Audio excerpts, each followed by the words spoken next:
वंदे मातरम, आप देख रहे हैं नेटवर्क 10। मैं हूं आपके साथ मनीषा झा। देश कोरोना महामारी से जूझ रहा है। जब हम दूसरी लहर की बात करते हैं तो दूसरी लहर ने लोगों को बहुत परेशान किया, कई लोगों की जान गई है। अब क्योंकि तीसरी लहर आने वाली है, ऐसा विशेषज्ञ कहते हैं कि तीसरी लहर बच्चों के लिए बहुत खतरनाक साबित हो सकती है।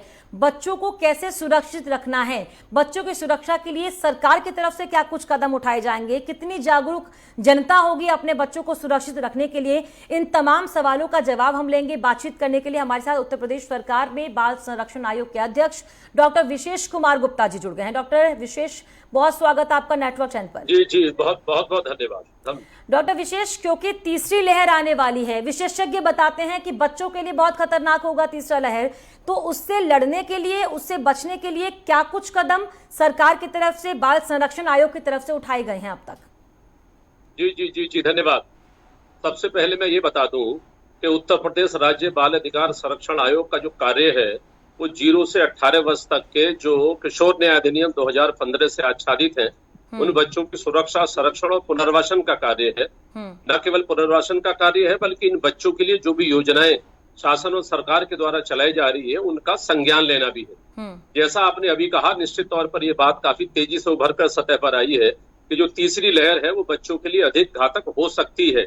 इसकी तैयारी उत्तर प्रदेश सरकार ने भी और उत्तर प्रदेश बाल संरक्षण आयोग ने भी पूरे तरीके से कर रखी है। हम लोगों ने, आपने देखा होगा कि मुख्यमंत्री बाल सुरक्षा योजना, बाल सेवा योजना के नाम से अभी बहुत तेजी से काफी सतह पर आ गई है। और देखा है आपने कि मुख्यमंत्री जी ने लगभग 20-25 जिलों का दौरा करके स्पष्ट कह दिया है अस्पतालों को भी और मेडिकल कॉलेजेस को कि वहां पर कम से कम 100 बेड का जो पीडियाट्रिक आईसीयू है वो एकदम तैयार होना है। उसके लिए सरकार ने उसके लिए एसेसरीज भी और उसके लिए ऑक्सीजन अलग से और उसके लिए अलग बेड का पूरा प्रबंध करना प्रारंभ कर दिया है। बाल संरक्षण आयोग इसके लिए पूरे तरीके से मॉनिटर कर रहा है। अभी हमने जगह जगह अस्पतालों में घूमना प्रारंभ कर दिया है और डॉक्टर और डायरेक्टर से पूछना प्रारंभ कर दिया है, निरीक्षण करना भी प्रारंभ कर दिया है। तो उत्तर प्रदेश सरकार इस बच्चों की लहर, बच्चे प्रभावित ना हो, इसके लिए बहुत तेजी से सरकार आगे काम कर रही है। और निश्चित तौर पर आपने देखा होगा आज भी हमारे यहाँ उत्तर प्रदेश सरकार में ऐसे बच्चों के अभिभावकों के लिए टीकाकरण अभियान शुरू कर दिया गया है प्राथमिकता के आधार पर। तो चाहे बच्चों की सुरक्षा का मामला हो, बच्चों के संरक्षण का मामला हो, बच्चों के अभिभावकों के साथ टीकाकरण का मामला हो, बच्चों के पुनर्वासन का मामला हो, इसके लिए उत्तर प्रदेश सरकार पूरे प्राणपण से 24/7 लगी हुई है और हमें उम्मीद है कि उस पर हम खरे उतरेंगे। बिल्कुल। और डॉक्टर गुप्ता, क्योंकि आप ये कह रहे हैं कि पूरी तरह से आप लोगों की कोशिश है, बाल संरक्षण आयोग की कोशिश है, उत्तर प्रदेश सरकार की कोशिश है कि बच्चों को सुरक्षित रखा जाए। जितना सहयोग आम जनता किसी भी काम में करती है तो वो सफल बन पाता है, ऐसा हमने देखा है। आप ये कह रहे हैं कि आप लोगों की पूरी कोशिश है और अगर इसी कोशिश में जनता का सहयोग मिल जाता है तो बहुत वो सफल हो जाता है। जनता आपका सहयोग करे, इसके लिए जरूरत है कि वो जागरूक रहे। ग्रामीण क्षेत्रों में जागरूकता के लिए आप लोग क्या कर रहे हैं? ग्रामीण क्षेत्रों में हाइजीन का उतना ध्यान नहीं रखा जाता, लोग इतने अवेयर नहीं होते हैं और कोरोना काल में हाइजीन सबसे ज्यादा महत्वपूर्ण है। तो ग्रामीण क्षेत्रों तक अवेयरनेस के लिए क्या कुछ किया जा रहा है आयोग की तरफ से? देखिए, ये बहुत महत्वपूर्ण सवाल है। कोरोना की जो ये लहर है, इस लहर में आपने देखा होगा कि जो अभी लॉकडाउन रहा, उस लॉकडाउन में भी सैनिटाइजेशन का काम, मास्क वितरण का काम, वहां की तमाम समितियों को एक्टिवेट करने का काम बहुत तेजी से किया गया है। और आपने देखा होगा कि आज उत्तर प्रदेश के 50 जिलों से भी अधिक में आज लॉकडाउन खुला है और सैटरडे संडे अगर बंद है तो उसके पीछे केवल भाव यही है कि जो जगह रह गई हैं या ऐसी जगह जहां पर कोरोना प्रभावित इस स्थान थे, वहां पर बहुत तेजी से सैनिटाइजेशन किया जाएगा। अब गांव की तरफ आते हैं। निश्चित तौर पर गांव में आपने देखा होगा कि इस समय निगरानी समितियों को बहुत तेजी से काम करने के लिए कहा गया है और कई जगह पुरस्कृत भी किया गया है। न केवल निगरानी समिति गांव में बल्कि गांव में हमारी आशा कार्यकर्ती जो हमारी सदस्य सचिव के रूप में है, प्रधान के नियंत्रण में गांव संरक्षण समितियां बनी हुई हैं। बाल संरक्षण आयोग उन पर पूरी तरीके से निगाह रख रहा है और देख रहा है कि वो समितियां काम कर रही हैं कि नहीं कर रही हैं। तो जेजे एक्ट के अंतर्गत प्रावधान है कि गांव में बच्चों के सुरक्षा, संरक्षण, पुनर्वासन के लिए वहां पर बाल संरक्षण समितियां होंगी और वहां ग्राम प्रधान होंगे, आशा कार्यकर्ती होंगी। ये सारे मिलकर उस गांव की व्यवस्था को देखेंगे ताकि कोई भी बच्चा इस प्रकार से अगर बीमार होता है तो उसकी खबर जनपद स्तर पर आ सके और किसी बच्चे के साथ कोई भी परेशानी अगर किसी प्रकार की आती है तो उसकी चर्चा हमारी जो टास्क फोर्स है हमारी जो बाल कल्याण समिति जनपद स्तर पर है, या डिस्ट्रिक्ट चाइल्ड प्रोटेक्शन कमेटी है, या हमारी चाइल्ड लाइन है, वहां से सीधा कनेक्टिविटी बनी हुई है हमारे डिस्ट्रिक्ट टास्क फोर्स के माध्यम से।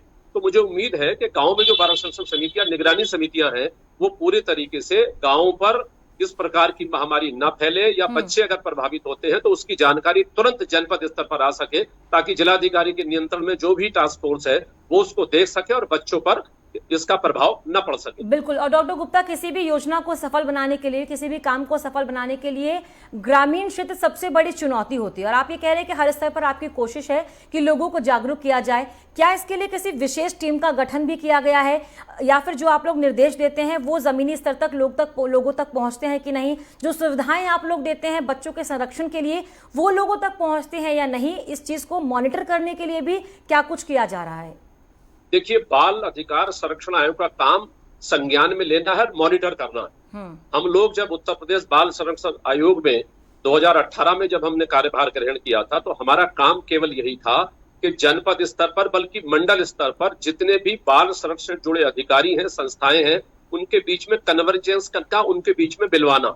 चाहे वो गांव में, चाहे वो प्राइमरी हेल्थ सेंटर पे काम करने वाले हो, बीएसए के अंडर में चाहे शिक्षक काम करने वाले हो, चाहे वो हमारी चाहे बाल संरक्षण के अंतर्गत बाल पुष्टाहार से जुड़ी हुई समितियां हो, इनका हम लोगों ने इनका संज्ञान लिया है। संज्ञान लेने के जनपद स्तर पर इन सब के बीच में, इसके बीच में ओरिएंटेशन भी, उन्मुखीकरण का कार्यक्रम कराया है। और आज आप देखिए कि सारी संस्थाएं, चाहे वो एंटी ह्यूमन ट्रैफिक यूनिट हो, चाहे वो सीएमओ हो, चाहे वो जिला प्रोबेशन अधिकारी हो, चाहे वो डीआईओएस हो, बीएसए हो, एंटी ह्यूमन ट्रैफिक यूनिट से जुड़े हुए चाहे एसपी क्राइम हो, ये सब आपस में जुड़कर काम कर रहे हैं।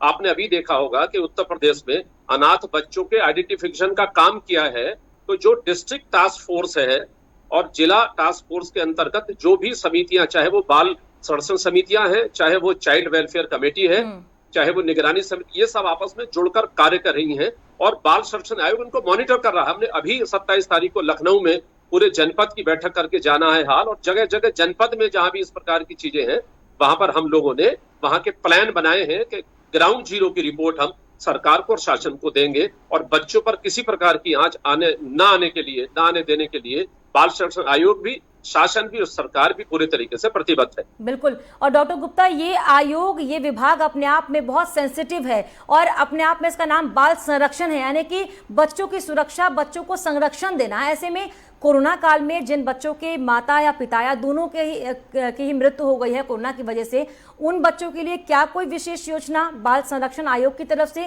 क्या कोई विशेष मदद उन बच्चों के लिए? ये यकीनन ये बहुत जुड़ा हुआ। आपने देखा होगा कि अभी सुप्रीम कोर्ट ने भी ये जानकारी मांगी थी पूरे देश और प्रदेशों से कि जो नाबालिग बच्चे हैं, उस नाबालिग बच्चों के लिए प्रदेश क्या कर रहा है। आपने देखा होगा कि जो एनसीपीसीआर है, एनसीपीसीआर ने एक साइट बनाई थी बाल स्वराज करके, उस बाल स्वराज पर सारे प्रदेशों ने डाटा डाला है, उसमें हमारे उत्तर प्रदेश का डाटा भी है। तो अभी जो बच्चे हैं वो लगभग 2100 के बच्चे लगभग आए हैं, जिनको हम अनाथ की कैटेगरी, निराश्रित की कैटेगरी है, और एकल परिवार की कैटेगरी है। और एकल परिवार के लिए आदरणीय मुख्यमंत्री जी ने जो बाल सेवा योजना अभी लागू की है, जिसको कल कैबिनेट से भी स्वीकृति प्राप्त हो गई है, इसमें जो 10 साल से उम्र के कम के बच्चे हैं, ऐसे बच्चों के लिए, जो अनाथ बच्चे हैं खास तौर पर, उनके लिए सरकार ने 4000 रुपए महीना प्रति माह प्रति बच्चे के हिसाब से राशि तय की है। दूसरा, जो 10 साल से कम के आयु के बच्चे हैं, ऐसे सरकार ने सहायता के लिए तमाम हमारे जो राजकीय बाल शिशु गृह हैं उनमें रखने की योजना बनाई है। और मथुरा है, लखनऊ है, प्रयागराज, आगरा और रामपुर, ये 5 हमारे ऐसे स्थान हैं जहां पर 10 साल से कम के उम्र के बच्चे रखे जाएंगे। उनकी पढ़ाई लिखाई, उनकी सुरक्षा, पुनर्वासन और उनकी सारी रखरखाव की चिंता की जाएगी। न केवल इतना, बल्कि जो हमारी अवयस्क बच्चियां हैं, उन बच्चों के लिए भी मुख्यमंत्री जी ने अलग से प्रावधान किया है कि उनके लिए जो हमारी कस्तूरबा गांधी, आपने देखा होगा कि जो कस्तूरबा गांधी विद्यालय है, उन विद्यालय हमारा आवासीय विद्यालय है, उसमें 6 से लेकर 8 तक हमारी पढ़ाई होती है। और मुख्यमंत्री जी ने स्पष्ट निर्देश दिए हैं कि जो ऐसी अवयस्क बच्चियां हैं, उनको वहां कस्तूरबा गांधी विद्यालय में रखकर पढ़ाया जाएगा। न केवल इतना, बल्कि उनकी शादी के लिए 1,01,000 रुपए उनकी शादी के लिए आरक्षित किया गया है। इससे भी आगे जाके जो बच्चे हमारे व्यावसायिक शिक्षा प्राप्त कर रहे हैं, जो बच्चे हमारे टेक्निकल एजुकेशन प्राप्त कर रहे हैं, जो बच्चे इंटरमीडिएट की एजुकेशन प्राप्त करें, ऐसे बच्चों की शिक्षा प्रभावित न हो, ऐसे बच्चों के लिए लैपटॉप और टैबलेट देने की व्यवस्था भी सरकार ने बनाई है। तो सरकार पूरी तरीके से प्रतिबद्ध है कि जो हमारे नाबालिग निराश्रित बच्चे हैं उन बच्चों के लिए सरकार बहुत संवेदनशील है और इनके पुनर्वासन के लिए सरकार पूरे तरीके से 24/7 खड़ी है। बिल्कुल। और डॉक्टर गुप्ता, एक आखिरी सवाल मैं आपसे ये पूछना चाहूंगी, क्योंकि आपने बताया कि बच्चों के संरक्षण के लिए, बच्चों की सुविधा के लिए, बच्चों के पालन पोषण के लिए जिन लोगों के माता पिता नहीं हैं, आप लोग पूरी तरीके से काम कर रहे हैं। लेकिन क्योंकि अब तीसरे वेव की हम लगातार बात कर रहे हैं और कई राज्य ऐसे हैं जहां पर बच्चे भी संक्रमित पाए जा रहे हैं, कई बच्चों की मौत का मामला भी सामने आया है। उत्तर प्रदेश में इस समय क्या स्थिति है? तीसरे वेव में बच्चों के संक्रमण की जो बात सामने आ रही थी उसको लेकर क्या अब तक मामले सामने आए हैं, और अगर आए हैं तो उसको सुधारने के लिए, उसे खत्म करने के लिए या फिर उसके उपचार के लिए क्या कुछ कदम प्रदेश सरकार की तरफ से, आपके आयोग की तरफ से उठाए गए हैं? आपने देखा होगा कि जो पहली लहर थी उसमें 10-12% केवल और केवल बच्चे संक्रमित हुए हैं। अभी उन बच्चों की खबर, इक्का दुक्का बच्चों के संक्रमित होने की खबरें आ रही हैं और उनके लिए अभी भी 10-10, 15-15 बेड वहां पर पूरे तरीके से तैयार हैं। उनके ऑक्सीजन, उनके लिए चेहरे पर ऑक्सीजन के लिए जो भी इंस्ट्रूमेंट है वो सरकार ने प्रावधान उनका करना शुरू कर दिया है। उनके लिए ऑक्सीजन की व्यवस्था अलग से हो गई है। गांव में जो प्राइमरी हेल्थ सेंटर है उनको निर्देश दिए गए हैं। कई बार खबरें आ रही हैं कि वहां पर व्यवस्था नहीं है, लेकिन सरकार ने वहां तमाम अपने जो प्रभारी मंत्री हैं, प्रभारी मंत्रियों को भी वहां पर भेजा है। वो जाकर नजदीक से निगाह रख रहे हैं कि जो कस्बों के प्रभारी प्राथमिक जो हमारे चिकित्सालय हैं उनमें पूरी व्यवस्था हो।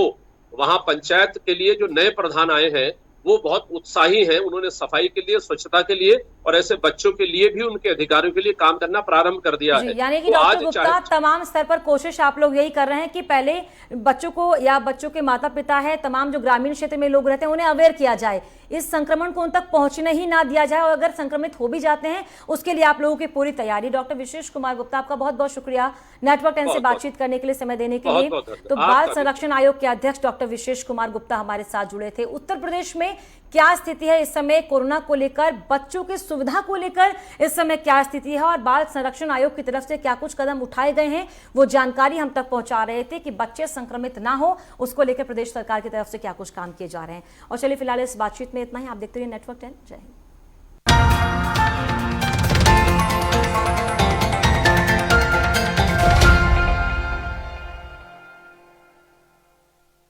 सारा सो जाए तुम मुझसे। अब चाहे रब रूठे या बाबा, यार